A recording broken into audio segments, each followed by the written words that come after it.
एक था सनकीलाल।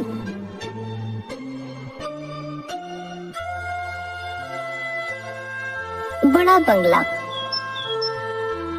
और व्यापार उसे विरासत में मिले थे। धन संपत्ति की उसके पास कोई कमी नहीं थी, लेकिन उसकी सनक और अजीबोगरीब हरकतों के कारण कोई भी उसके साथ ज्यादा समय तक नहीं रह पाता। उसके घर में भी केवल वे ही नौकर टिक पाते थे जिन्हें उसकी आदत पता थी, बाकी आते जाते रहते थे। एक दिन वह एक व्यापारी को अपने घर खाने पर बुलाता है। उस व्यापारी को उसके सनकी मिजाज का पता नहीं था। सनकीलाल ने नौकरों को स्वादिष्ट खाना बनाने के लिए कहा। व्यापारी के आने पर, आओ आओ, मेरे घर में तुम्हारा स्वागत है। आपका बंगला बहुत बड़ा और सुंदर है। दोनों सोफे पर बैठकर कई बातें करते हैं। मालिक, खाना तैयार है। चलो पहले खाना खा लेते हैं, उसके बाद मैं तुम्हें अपना पूरा बंगला दिखाऊंगा।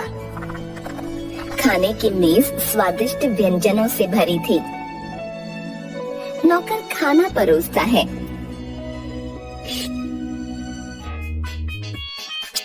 वाह, ये पुलाव तो बहुत स्वादिष्ट है। सनकीलाल जी, आप क्यों नहीं खा रहे?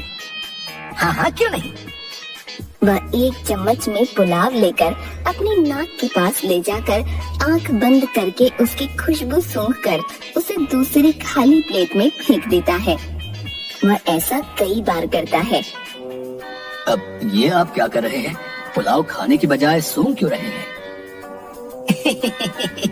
जनाब, मेरा पेट तो सुनकर ही भर जाता है।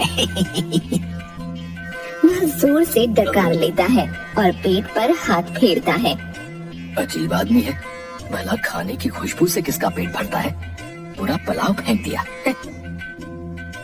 पेट पूरा भर गया है, चलो थोड़ा घूम आते हैं। वह व्यापारी को अपना बंगला दिखाकर बगीचे में ले जाता है। आहा, मौसम कितना सुहावना हो गया है। तभी अचानक सनकीलाल जोर से चिल्लाता है, अरे कहाँ मर गए सारे, जल्दी आओ। दो नौकर भाग कर आते हैं। इतनी देर क्यों लगा दी आने में? कब से बुला रहा हूँ। मालिक, मैं सफाई कर रहा था। मालिक, मैं रसोई में था। वो देखो उस तितली को, कब से फूलों का रस चूस रही है? जाओ उसे अभी पकड़ कर लाओ। दोनों नौकर एक दूसरे को देखते हैं। अब देख क्या रहे हो, पकड़ो उसे। अगर 5 मिनट में तुम ये तितली नहीं पकड़ पाए तो तुम्हें पूरी रात यहाँ मच्छरों का मेहमान बनकर रहना पड़ेगा, समझ लो। दोनों नौकर तितली के पीछे भागते हैं, पर उसे पकड़ना तो दूर, छू भी नहीं पाते। वह एक फूल से दूसरे फूल पर झट से उड़ जाती। निकम्मो, 5 मिनट पूरे हो गए हैं? तुम दोनों बित्ते भर की तितली नहीं पकड़ पाए। हटो, मैं पकड़ता हूँ, छोड़ो। सनकीलाल तितली को पकड़ने उसके पास जाता है तो वह उड़कर दूसरे फूल पर पहुंच जाती है। वह वहां जाता है तो वह फिर उड़ जाती है और इस चक्कर में सनकीलाल फूलों की क्यारियों पर धड़ाम से गिर जाता है। अरे ये क्या हो गया? सनकीलाल जी, आप बहुत अजीब इंसान हैं। कहकर चला जाता है। हाय, बड़ा दर्द है। डॉक्टर उसे एक इंजेक्शन लगाता है तो वह बहुत जोर से चिल्लाता है, हाय, एक तितली ने मेरा क्या हाल कर दिया। हड्डियां अकड़ गई हैं, हाथ पैरों और पेट पर गर्म कपड़े से सिकाई करवा लीजिए और ये दवाइयाँ खाइए। दवाई? एक नौकर सनकीलाल की पेट की सिकाई करता है। अरे धीरे कर, चलाएगा क्या? वह धीरे करने लगता है। इतना धीरे नहीं, थोड़ा तेज। बेचारा नौकर कभी धीरे कभी तेज करने लगा। क्या कर रहे हो? तुमने मेरा दर्द और बढ़ा दिया। आई, जाओ यहाँ से, किसी और को तो भेजो। दूसरा नौकर सिकाई करने लगता है। हाय, पूरा हाथ जला दिया। इस चक्कर में उसके कई नौकर काम छोड़कर चले गए। ठीक होने पर वह नए नौकरों को रखने के लिए कई आदमियों का इंटरव्यू लेता है। ये तुम्हारे हाथ को क्या हुआ है? जल गया था उसी का निशान है। इसका मतलब तुम रसोई का काम नहीं कर सकते, तुम जा सकते हो।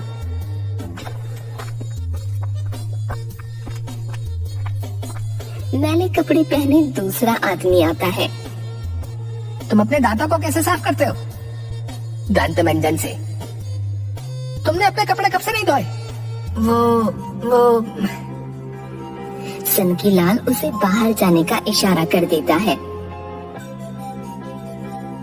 देखा, पगार बढ़ाने के बावजूद कोई ढंग का आदमी नहीं मिल रहा।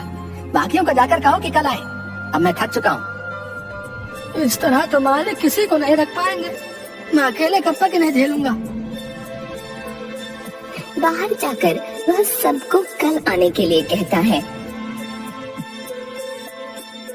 तभी एक पतला दुबला आदमी उसके पास आता है। भाई, मुझे काम की सख्त जरूरत है, बाल बच्चों वाला आदमी हूँ, तुम कुछ मदद कर दो।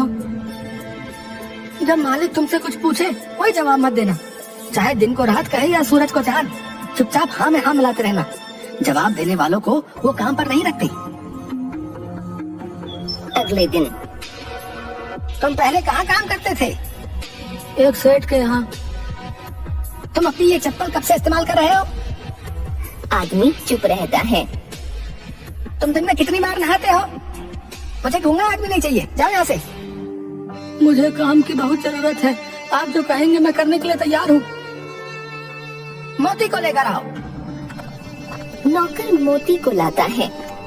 देखो, आजकल मेरे बंगले की चौकीदारी ये कर रहा है, अगर तुम दौड़ में से हरा दो तो वो काम तुम्हें मिल सकता है। आदमी हैरान होकर देखता रह जाता है। क्या हुआ? जी मैं तैयार हूँ, पर तैयारी के लिए कुछ दिन दीजिए। 10 दिन। 10 दिन बाद मोती और आदमी की दौड़ प्रतियोगिता होती है। ये मरियल सा आदमी चौकीदार तो क्या सब्जी तक नहीं काट सकता। तुम तैयार हो? आदमी हाँ में सिर हिलाता है। नौकर एक कपड़ा नीचे करता है। मोती और आदमी दोनों दौड़ने लगते हैं। कुत्ता तेजी से दौड़ता है, आदमी कुछ पीछे रह जाता है। वह पेट पकड़कर आगे की ओर झुककर पूरी ताकत से तेज भागने लगता है। दौड़ते हुए कुत्ते से आगे निकलकर कभी दाएं तो कभी बाएं होने लगा, ताकि कुत्ता उससे आगे न निकल सके। कुत्ते को गुस्सा आ जाता है और वह आदमी के बिल्कुल पास पहुंचकर उसे सूंघने लगता है और फिर जोर से भौंकते हुए उसकी तरफ उछलने लगा। तभी अचानक आदमी अपनी जेब से एक बोटी निकालकर कुत्ते की ओर फेंक देता है। बोटी देखकर कुत्ते के मुंह से लार टपकने लगी और यहाँ वहाँ देखकर पूंछ हिलाते हुए उसे खाने के लिए वहीं बैठ जाता है और आदमी तेज दौड़कर प्रतियोगिता जीत जाता है। ये मोती किसी काम का नहीं। एक मरियल से आदमी को नहीं हरा पाया तो चौकीदारी क्या खाक करेगा? इसे किसी जंगल में छोड़ाओ। कुत्ता सनकीलाल के पास जाकर जोर से भौंकने लगता है। मालिक, मैंने दौड़ में मोती को हरा दिया। तुम धोखे से जीते हो। तुमने मोती को हराया नहीं, बल्कि बोटी फेंककर उस बेचारे को लालच में फंसा दिया। तो मोती की भी गलती है, वो बोटी देखकर सब भूल गया। आप सोचिए, अगर कभी कोई चोर इसे कोई बोटी या कुछ खाने को दे दे तो ये क्या चौकीदारी करेगा? चलो चलो तुम जाओ यहाँ से, बड़े चालाक हो। मालिक को क्या बुद्धू समझा है?